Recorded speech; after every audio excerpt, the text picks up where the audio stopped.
Thank you a lot for inviting me and having me here today to share with you some of my observation, my experience, and I would hope that it could give you quite a few suggestions on your happiness journey. But before I even go into my presentation, I think that you and I, just like the same, we are human beings, and after like 2 hours consuming all those great information and data we have since the morning, we are all a little bit exhausted now. So let us do something different this time. I could offer you 10 minutes relaxation. Actually, I could play an audio script recorded by my voice, so it's me. All you need to do is that you just need to sit and to relax and follow the guidance in the audio. And I continue talking after that 10 minutes, okay? I hope that you could get more energy after that. So I would sit with you as well. So please, so just sit very naturally.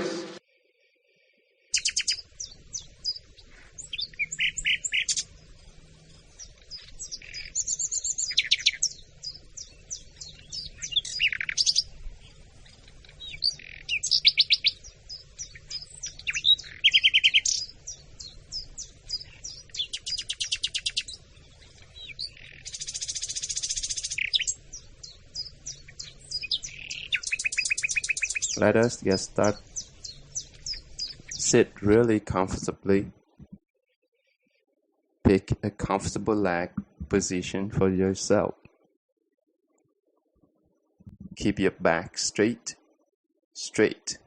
but not stiff. Put your hands in front on your legs. Once your hands are tired in one position, you can change. During the session, if it is too tired, you don't have to try keeping your body exactly in one position. You can shrink your body down a bit or change the position of your leg a bit. Just relax your body from top to toe.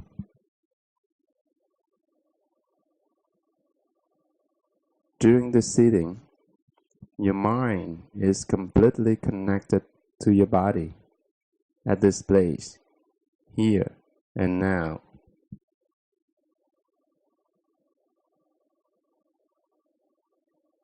Relax your face.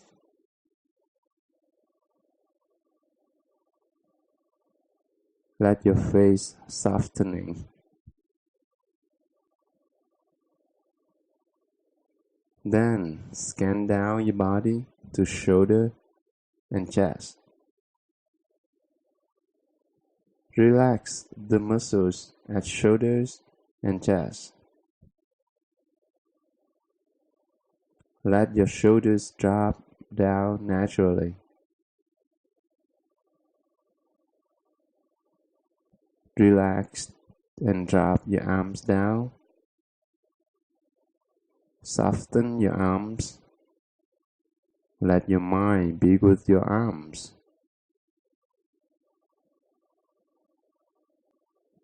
Feel everything you can at your arms and relax your arms.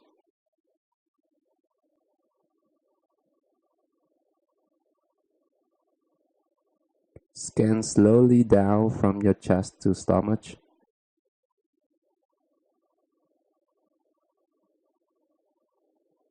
Feel your stomach.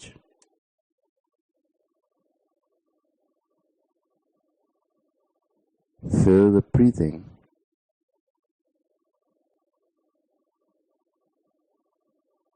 The rising and the falling in your stomach.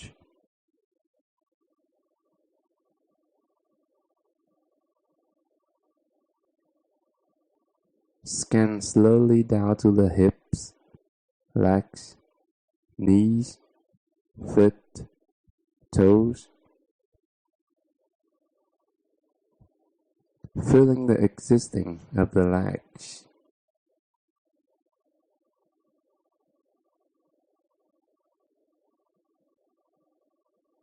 Now, Go back to the top of the head.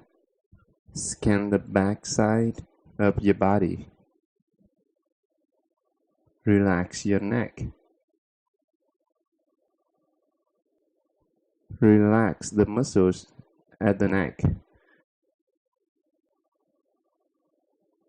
Relax down to your shoulders. Let the shoulders drop naturally.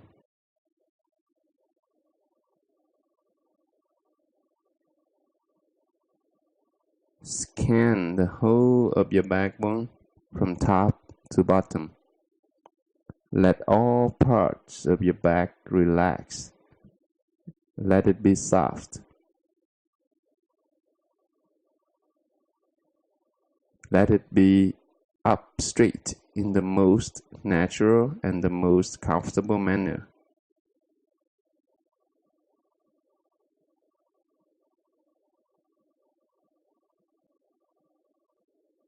Scan down to the hips, legs, feet.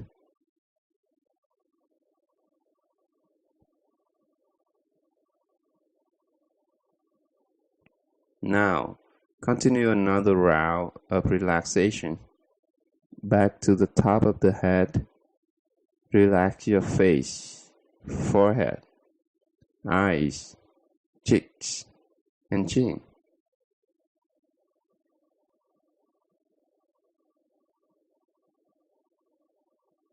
Let the face softening.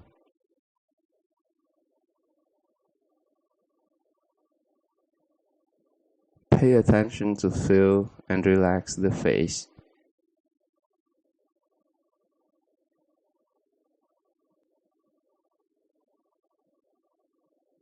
Scan down to the shoulders and chest.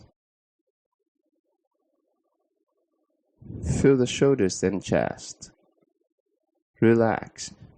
Drop the shoulder naturally. Relax the whole arms, from shoulders down to elbows, wrists, and hands. Feel them and relax the arms.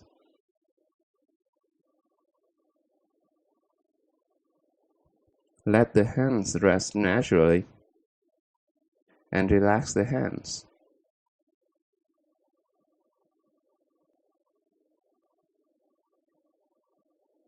The face and hands are where you need to relax the most all of the times.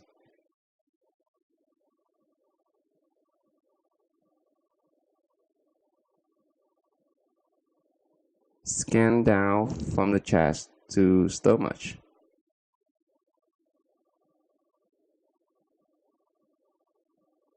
Feel the stomach and it's moving once you're breathing.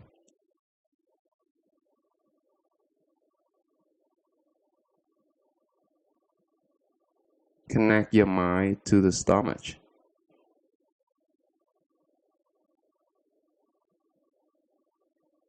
Move attention to your legs.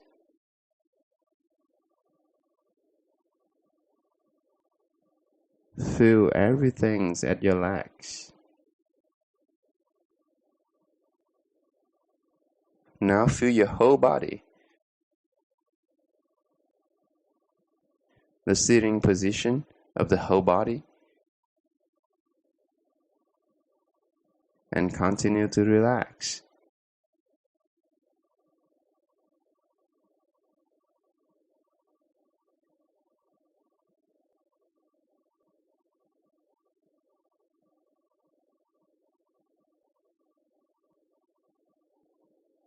Your mission now is only to know that you are sitting, you are breathing, and continue to relax.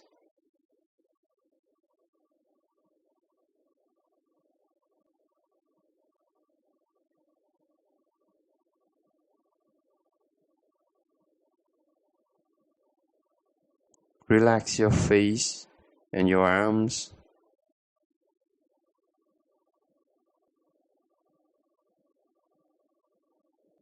Only need to do 3 things. Know that you are sitting, know that you are breathing, and relax.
Now we are ending the sitting session. Shrink your body down for a while. However, do keep your awareness about the body.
How are you feeling now?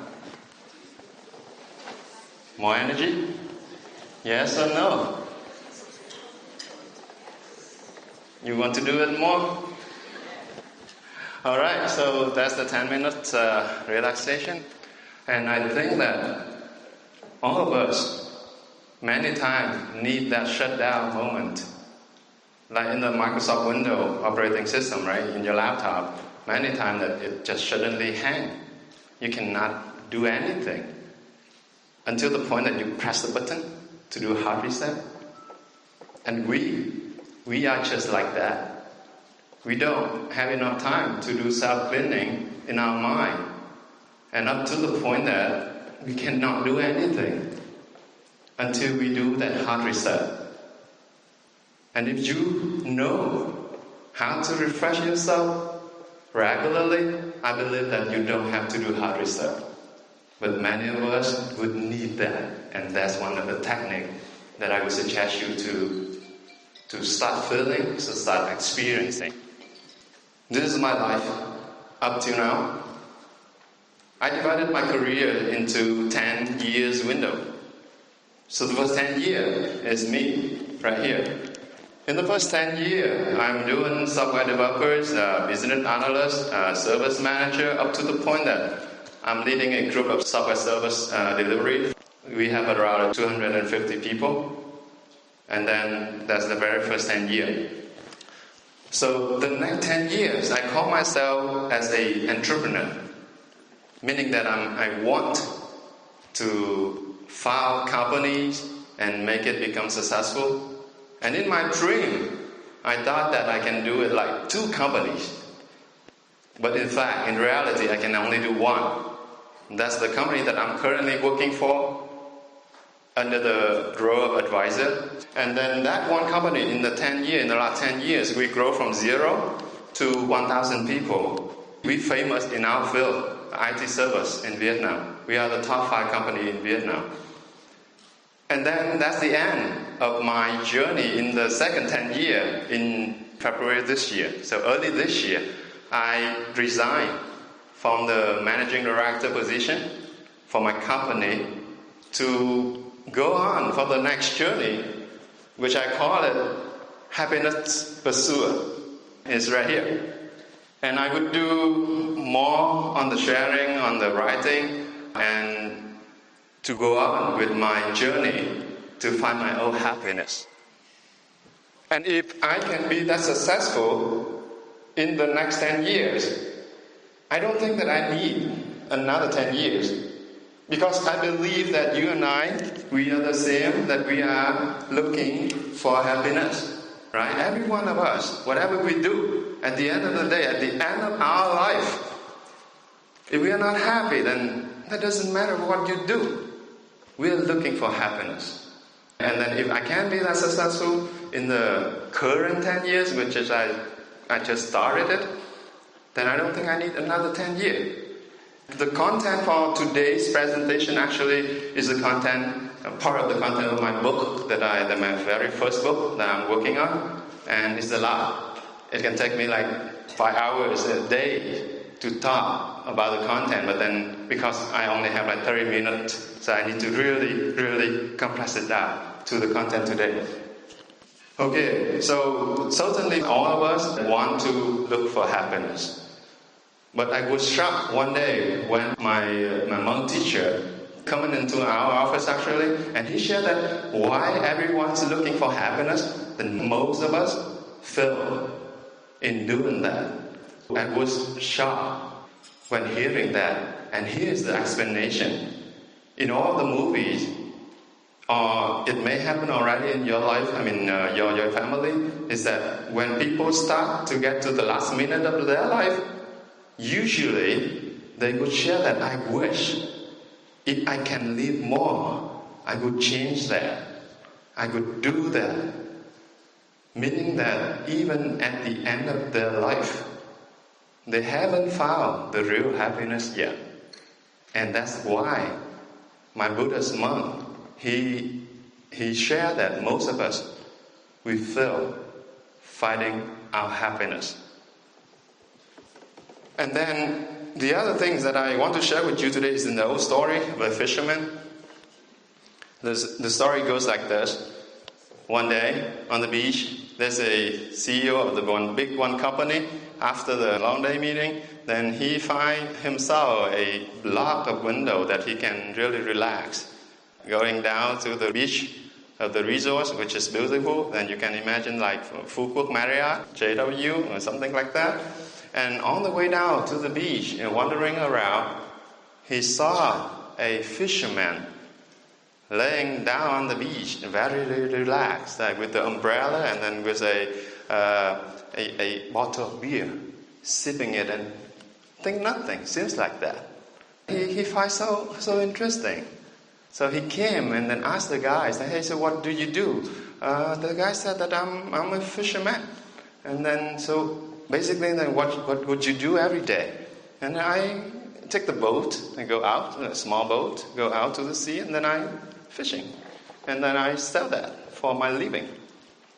And then the guys and the CEO, he got a lot of biggest vision, kind of like suggestion, kind of things. Like, so you spend all of your life doing this? Well, yeah, of course.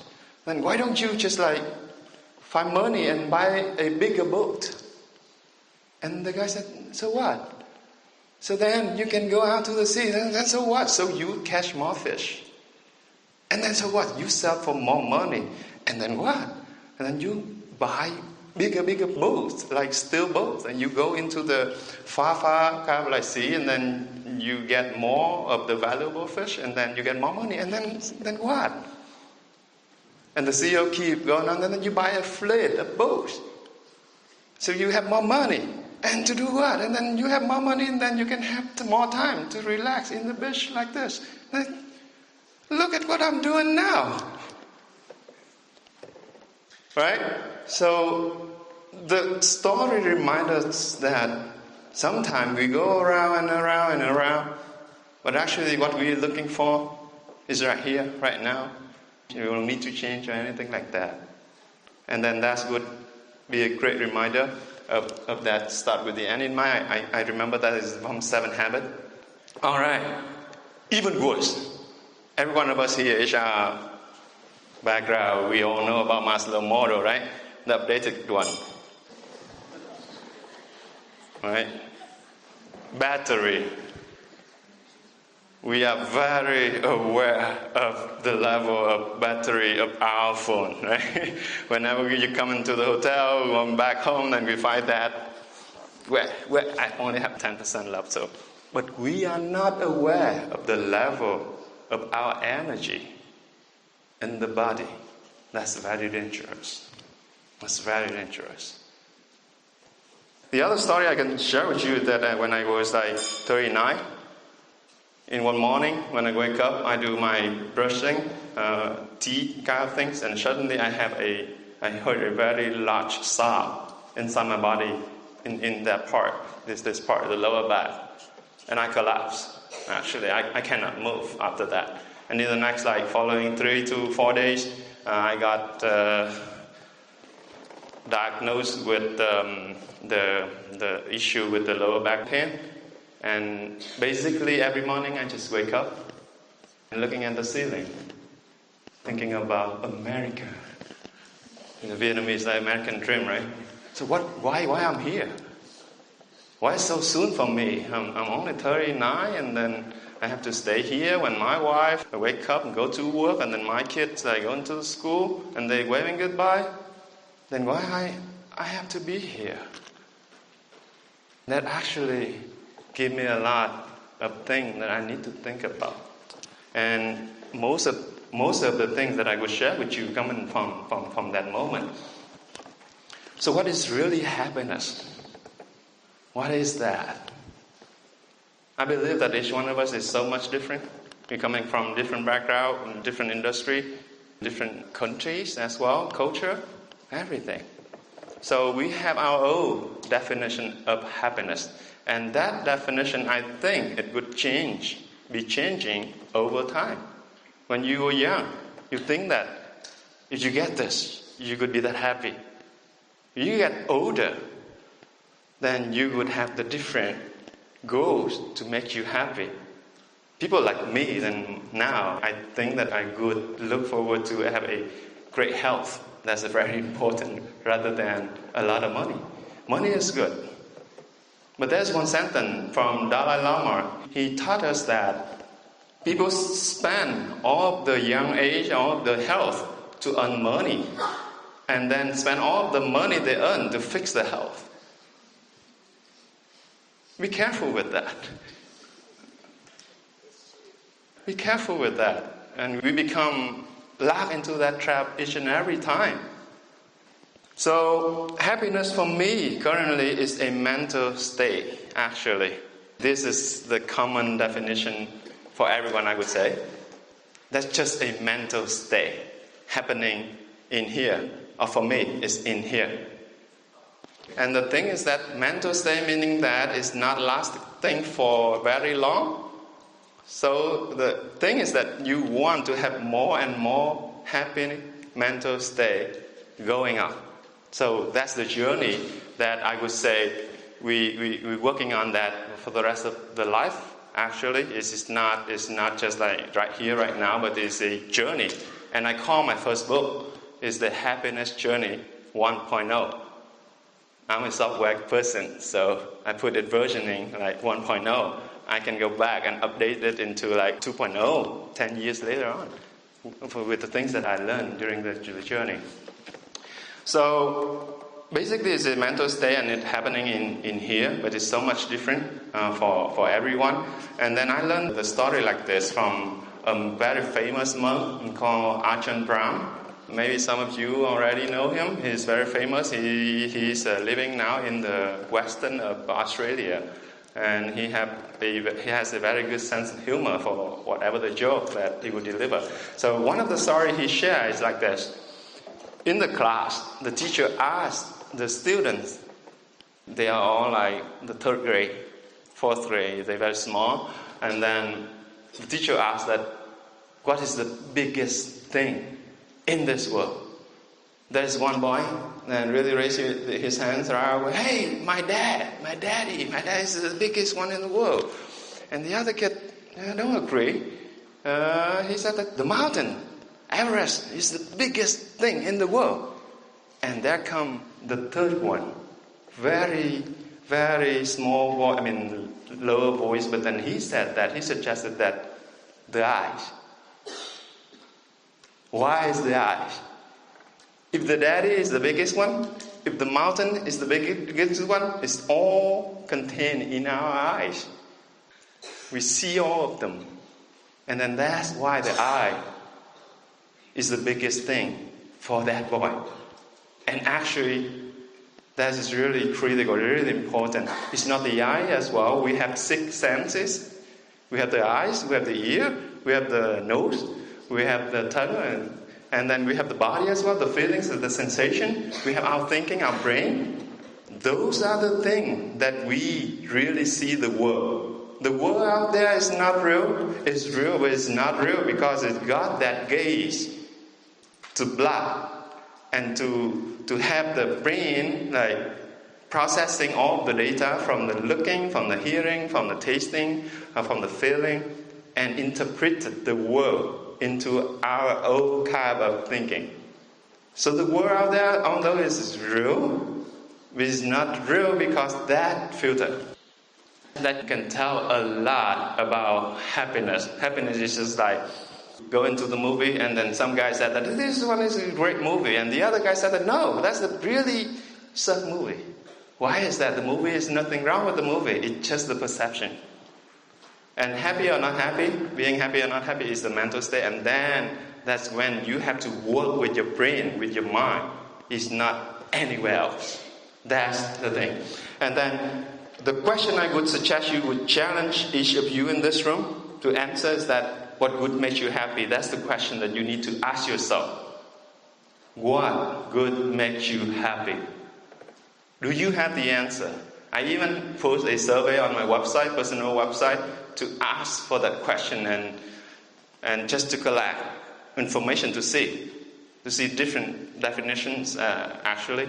And then the next question I would challenge you yourself to ask is that who do you want to become in the next 1 year, 3 years, 10 years, and when you get to 80?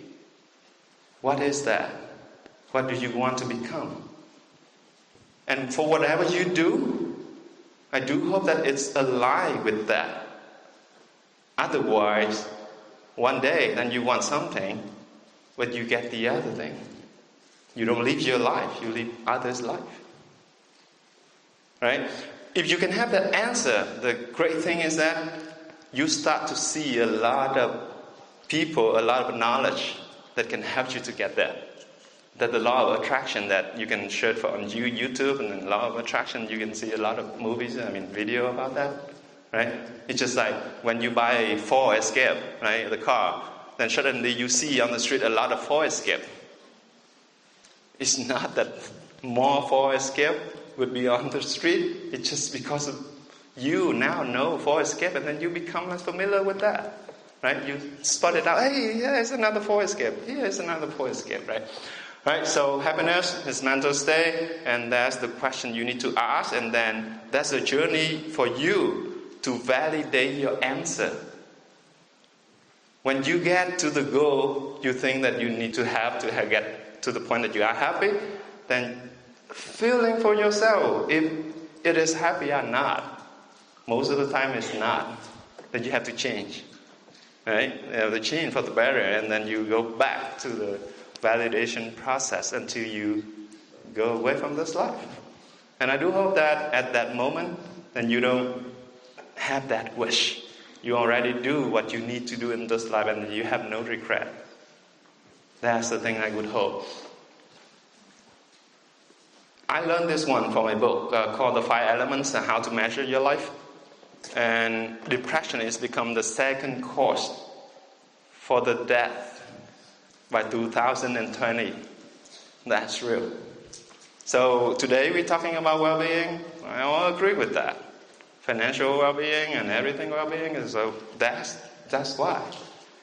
I start to see that young girl, like 19 years old, jump out of the window, kill herself. I'm starting to see that my colleague also jump out of the window, broken his leg. He's not dying, but then that's the great thing. And then I come look for more, like what is the definition of depression? And I found two definitions that is worth to share with you today. The first definition is that from the book To Do Parenting, right? I have my kid, so I have to read books so that I can really grow up my little girl.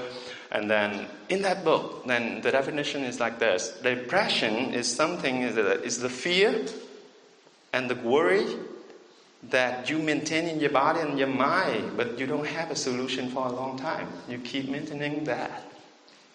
So that's the first definition, and every one of us have that. We go to work, we have the same thing. Don't talk to your boss, and then you don't have pressure.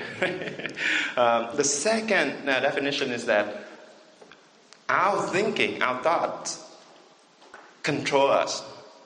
So we let our thinking going on too much in our head, and then it controls us. It just brings us from place to place. Even when we go into our dream, we're still thinking about the meeting yesterday, right? And we woke up and then we're still like in the meeting. So that's the second definition of depression. And I think both of them are very valid, and most of us have that disease already. It's just a different level. And then when I share that definition with some person like 50 years old or so, and he asked me, then everyone have that. So what's the point? Like, yeah, everyone have that, but a lot of our worry is that invalid. We don't need to worry about, and then we need to learn that. Don't worry about the things that we don't want to worry or we cannot control. And then it drop a lot the level of stress on you, and then that's how we can become less and less worried and then more and more happy. Right? So for me, if that's a mental state, to become like more of the happiness, then I would suggest you to follow, to maintain a balanced life. And my definition of balanced life is that don't go against the law of nature. Meaning that the law governing the whole world, including our mind and body. And of course, to understand all of them is very difficult, but at least when we want to understand the law to govern our mind and body, and that's when we can really attain our happiness, right? Don't go against that. And then a lot of law of nature that I cannot share with you today, the whole lot, but then I would want to share a few things that I think this is important. Our life is a series of decision making. You decide to stay here to listen to me or not. You decide to stay here to just hear me and not listening to me and thinking about what do you want to do for lunch now, right? That's all about the option that you take. And depending on what you pick on to work or to do, then it would yield the appropriate result. Nothing more than that. And then for that, then it's you to decide if you can have a better quality of life or not. Because the quality of your life is the quality of your decision making each and every minute. That's the thing that I want to share with you. Life is a school. We grown up, we go to high school, we go to university, and some of us go to master degree, go to be PhD degree, right? But it's not stopping there. We learn the whole life. This is a teaching from my elder monk named Sayadaw U Chotika. He's a very famous monk in Myanmar. And he shared that life is a school. When you have lesson coming up after lesson, you have to learn this lesson. And then when you finish that, you don't graduate. You have another lesson to come. If you don't learn that lesson, it could go back and you keep learning. When I heard that, I totally then, it's just like wake my mind and said, oh, so now we don't need to label things as failure or success. It's not good or bad. It's about what we learn. And then we need to learn that each and every day. And good or bad decision, how do I know? People argue a lot in the meeting room about the right thing to do, right? And in the meeting, it's really hard to decide what's the right thing to do. So how do we know it's the right thing to do?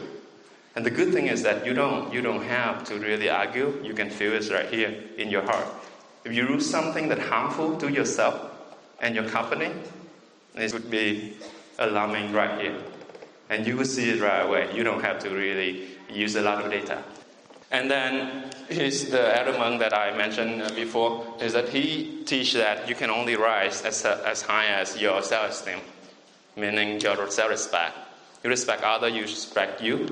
For me, then my lesson from this sentence is that I only deserve up to the self-esteem level that I have. That's the fairness that I would like to share with everyone. And the principle of mental exercising is that you experience the relaxation, and then why I do offer that session? Because of this. Our health, our well-being is combined by the physical health and the mental health. Physical health, because our body is very lazy, so we need to stretch our body a lot. We do go exercise, do yoga and everything. But for our mental, for our mind, because our mind jumping like a monkey, just like the example that I share with you, that now you're thinking about what you do for lunch now. After this, and you need to finish the report for your boss, something like that. And you start jumping a lot already. And then, for your mind to become healthier, you should not give more thought, more thinking into that. Instead, you have to rest. You have to let your mind rest regularly so that you can build up your energy. That's how the relaxation session, like 10 minutes, everyone can do that, and then you can gain more energy after that. And then I learned that the most assets I can have in this life is the relationship. In one of my session in MBA class, then one professor, he gave all of us, like each one a very big piece of paper, and asked us to draw the network that we know. Then starting from ourselves, some of us that can draw a lot, some other cannot draw it because we don't have a lot. And then the conclusion is that depending on the quality and the big why of the network that you have, then your life, your luck is right there. And I agree with that. Time. We only have 24 hours every day. Each one of us, that is very fair. Life is very fair in this matter. And then we know that we are dying, right? Whether you want it or not, then we were born and then we die. The more kind of challenging thing is that we don't know when.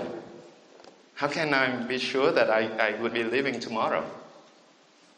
So whenever I wake up, I'm thankful that I'm still living. I still can wake up. I still can love to have a cup of coffee and have breakfast. And I want to spend the best of my time with my loved one, with my family, with my friends. That's actually the thing that we need to pay attention to. Otherwise, then we would lose a lot in this life. And everything needs to start on yourself to find your own happiness, and start with self-awareness. Because everything that you see this world is actually the interpretation of your mind. So you observe that process at that point so that you can recondition that to understand better about this world. And that can help you a lot. For example, you want to lead other people, then you need to start to lead yourself first. That's the hardest one to lead, right? If you cannot lead yourself, how can you lead the others, right? If you want to motivate others, you have to motivate yourself first.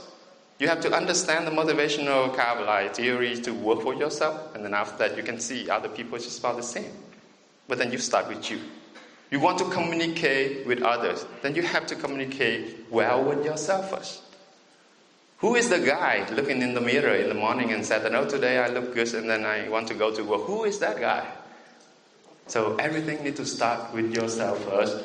And then on the way to happiness, I suggest 3 criteria that you need to pay attention to.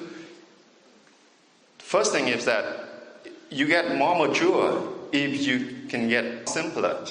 Our life needs to be simpler instead of like more complicated, because more complicated meaning that you cannot really fulfill that, and then up to the point that you're not happy. The next thing is that you are more open-minded, because like you now you've grown up, and then you can really open to the things you don't love, you don't like, the people that you hate actually, and then everything like that. And if it's going down, the openness level are going down, then I don't think this is the right path. And the last thing is that you become more of love. And in business world, it's about support, right? You support your subordinate unconditionally. Something like that. 3 things like this need to go up. Any of them going down, then I don't think that you are on the right path. And that's the suggestion that I would make it to you. The very last thing I want to share is that I learned this from my teacher as well. You only live your life when you get to 40. And actually then my third journey is about when I am 42. Now I'm 42. It doesn't mean that you don't live when you're under 42. But now you know enough to live for yourself. You live your life instead of living others' life. In order to do that, you need to really observe what's happening in your mind, whether it's right or wrong, and then you start from there. That could be the end of my presentation today. Thanks for listening. Thank you.